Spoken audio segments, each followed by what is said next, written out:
According to a Deadline Hollywood piece, Hollywood is losing its symbolic value in global mainstream culture. Let's see why they think that might be before we explore the real reasons.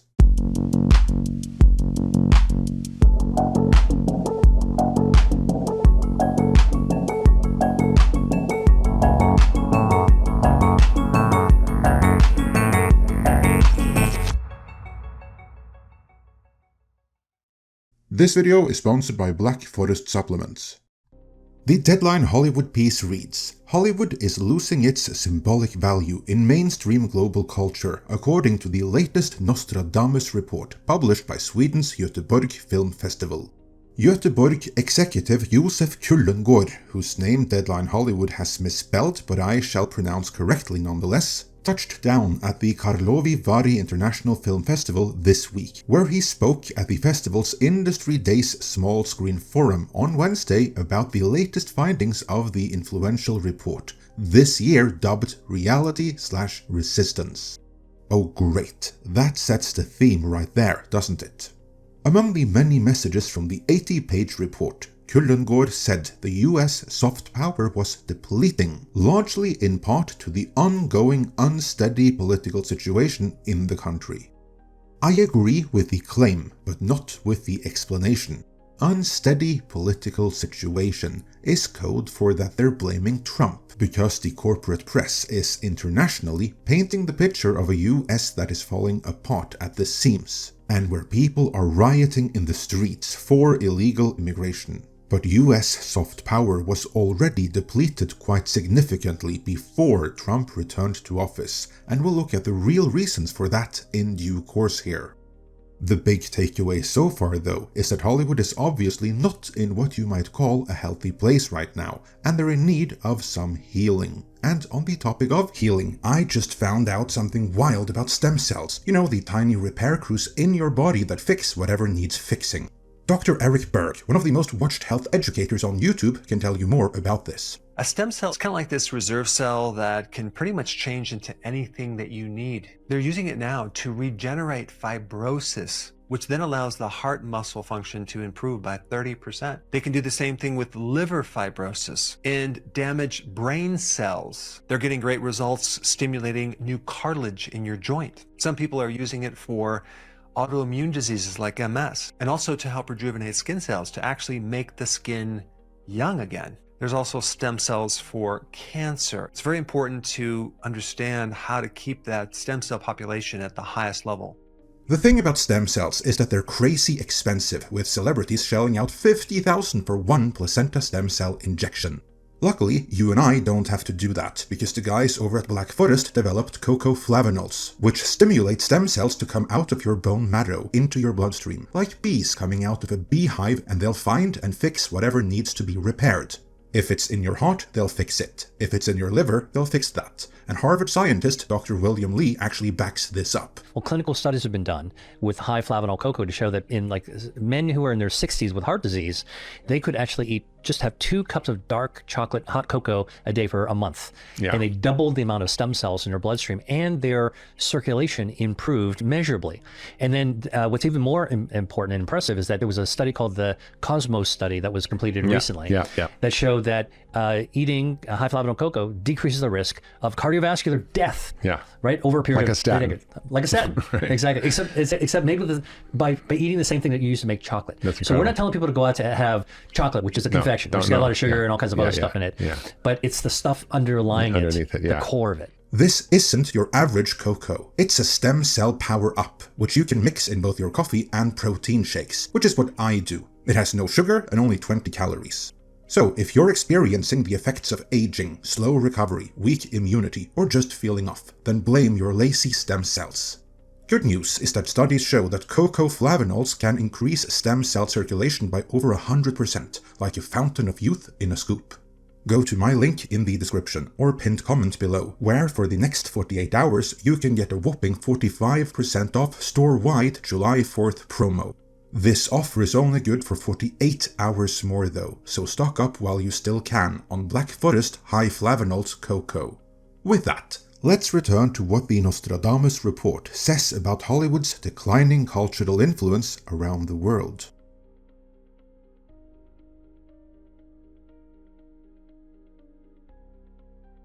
The Deadline Hollywood piece continues. The concept of Americanization has been quite challenged for some time, Kullengård told an audience at the KYFF industry headquarters. And by Americanization, that means the globalization of cultural impact, which heavily relies on the US as a key faction. And jumping forward a bit, the coming years will, of course, show which direction it will take, he said.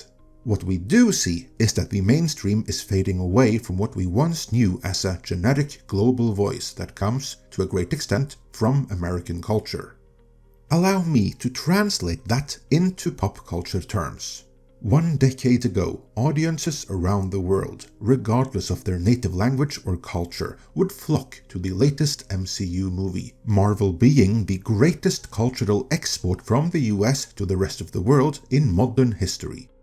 All over the world, people would know the characters by name, they would know the storylines, and even in places where America, for its foreign policy or for other historic reasons, is actively hated, the populace would still root for Captain America and be fully on board with the values that he stood for. That was not just great entertainment. For the US, it was soft power. But things aren't like that anymore. The report isn't using those exact words or example, but in essence, that's what the summary Deadline Hollywood provides here boils down to.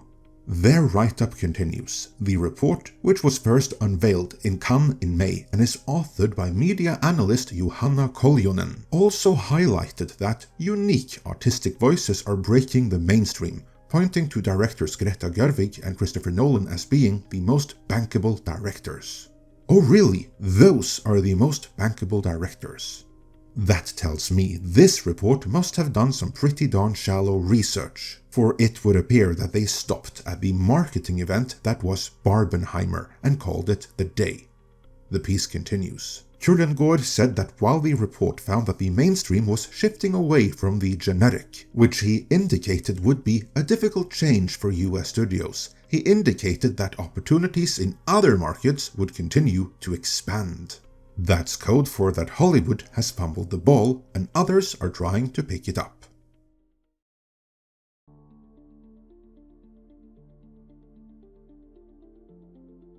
The piece continues. One key prediction from the report he stressed was the impact democracy backsliding will have on culture.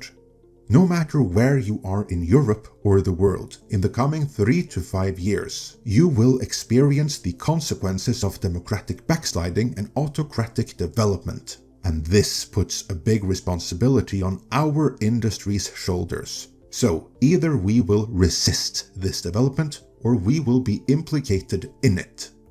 He forgot one, because the entertainment industry might also be complicit in that democratic backsliding. I know many feel that is already the case, but that is perhaps a bit outside the scope of this video. He continued, reconnecting with the local audience is just as much about the legitimacy of our industry as it is about survival in a moment of political scrutiny and the shrinking support of cultural freedom. That's code for lack of funding, because all over Europe, where this report was written, the national economies have been ran into the ground, and for very similar reasons I might add. And that affects everything, including allocations and grants to the arts. In other words, European filmmakers are struggling because the European economies are struggling, so Hollywood shouldn't be too worried about Europe just yet then. Jumping towards the end, the piece concludes with, he added that a key finding was to make serious stories that are popular, as they are harder for populists to beat down. Populists here being code for what in Europe is dubbed right-wing politicians, a term which is applied to anyone right of the socialist left, as they are the ones who tend to cut grants to the arts when times are tough, but even they won't cut grants for what there is popular demand for.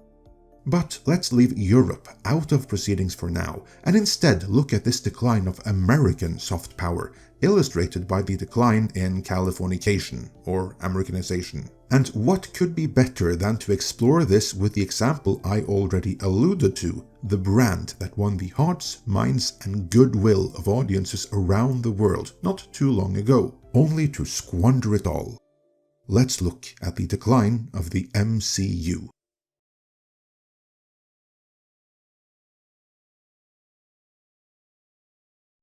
Let's begin with just looking at the data, and now is a good time for it, as with the release of Ironheart, Phase 5 has officially concluded. And like Phase 4 before it, it was completely directionless and did nothing but harm and contract the Marvel brand. To it, Koimoy writes, MCU box office. Phase 5 ends as lowest grossing chapter yet, struggling with most flops in franchise history. That's the referendum from the audience right there. The piece reads, the Marvel Cinematic Universe has built a reputation not only on world building and star-studded casts, but also on its near unmatched box office dominance. Over the years, phases have come and gone, each ushering new stories, heroes, and cultural moments that contributed to Marvel's financial stronghold. Even when the quality of storytelling sparked debate, the numbers spoke for themselves, until recently. While Phase 4 weathered the post-lockdown market with some success, Phase 5 had higher budgets, more established characters, and a presumed fan following. Yet it stumbled, both critically and commercially. From over-ambitious sequels to failed franchise starters, this phase delivered the most flops in the MCU's 16-year history. Then they start going through the numbers, and this is where it gets embarrassing, because as they point out, Phase 5 failed to outperform even Marvel Phase 1. And after going through the earnings of each movie, they conclude with, Marvel Phase 5 had the biggest budgets, the most sequels, and 0 breakout hits outside Guardians and Deadpool, with 4 of its 6 films underperforming, and the entire phase failing to match even the foundational Phase 1. The box office slump is undeniable. The total box office gross for the phase was lower than even Phase 1, which stands at approximately $3.8 billion. Now, Phase 5, a much more mature and resource-heavy chapter, has only generated a little over $3.6 billion across its released projects.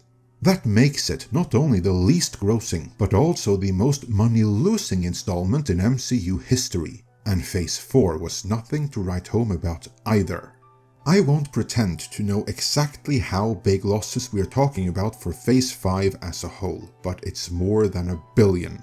And that's not even counting the future loss derived from the damaged brand value, but that's going to hit the Avengers movies like a ton of bricks. So what went wrong here? Why did audiences, not just in America, but around the world, stop caring about this piece of Californication? Why did this piece of Americana lose its symbolic value? And why did this brand of American soft power lose its, power?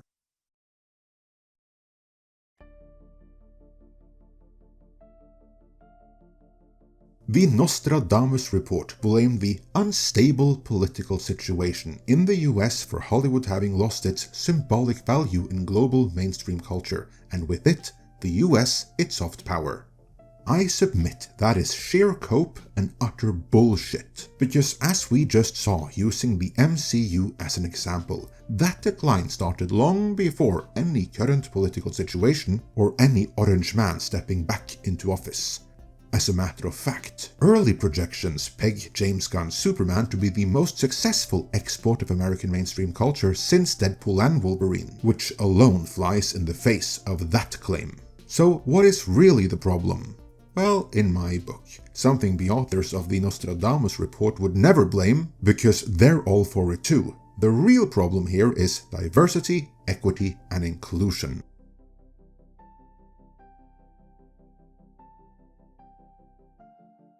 For years, Hollywood has had this idea that if they forced inorganic diversity, this would not only breed more tolerance in society, it would be good for business, because more people would see themselves represented on screen, and therefore feel safe, seen, and therefore inspired to go. As such, the world was inundated with diverse productions Hollywood told themselves and everyone else in paid-for-puff pieces reflected what the world actually looked like. In reality though, they only looked like some postcodes in LA and New York, and not anything anyone anywhere else recognized themselves in. And so audiences just stopped coming, not just in the US but around the world. And this was made all the worse when the character-driven storytelling was replaced with ideological and identity-driven storytelling. Still, that remains where Hollywood's priorities are in this moment. Case in point, earlier this week, Charlize Theron complained to the New York Times, here repeated in Variety, that it frustrates her that Hollywood takes risks on men who flop at the box office, but women don't get a chance again. Guys get a free ride. The piece reads, "The Oscar winner, who has been fronting action movies since 2005's Aeon Flux, said studios often give female actors just one shot to have an action movie hit. When it comes to men, however, they can have a box office flop but still land multiple follow-up projects. I'm not sure that's accurate. In fact, I'm pretty sure it isn't. Dane DeHaan was pretty much removed from the map instantly after Valerian and the City of a Thousand Planets flopped. And others Hollywood tried to make stars out of, like Taylor Kitsch, had several big movies already in the can before they came out and flopped. But the big offers dried up pretty quickly when they did." Theron continued complaining though. "Yeah, it's harder, that's known," Theron said when asked about gender disparity in the action genre. "Action films with female leads don't get greenlit as much as the ones with male leads. I think the thing that always frustrates me is the fact that guys will get a free ride." Now, it may have been true at one point in time that there were more male-led action movies than female-led, but I'm not sure that is true anymore.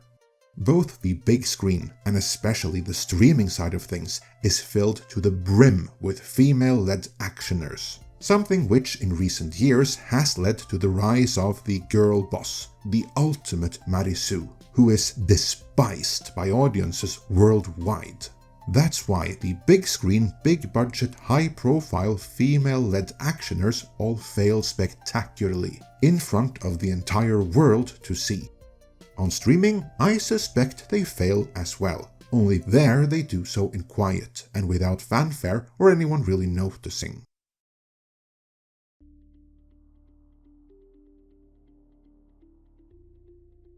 The action genre inherently appeals to a male audience, and while no one has ever said there shouldn't be any female-led action movies, no one in the audience for these movies ever asked for any kind of gender parity either.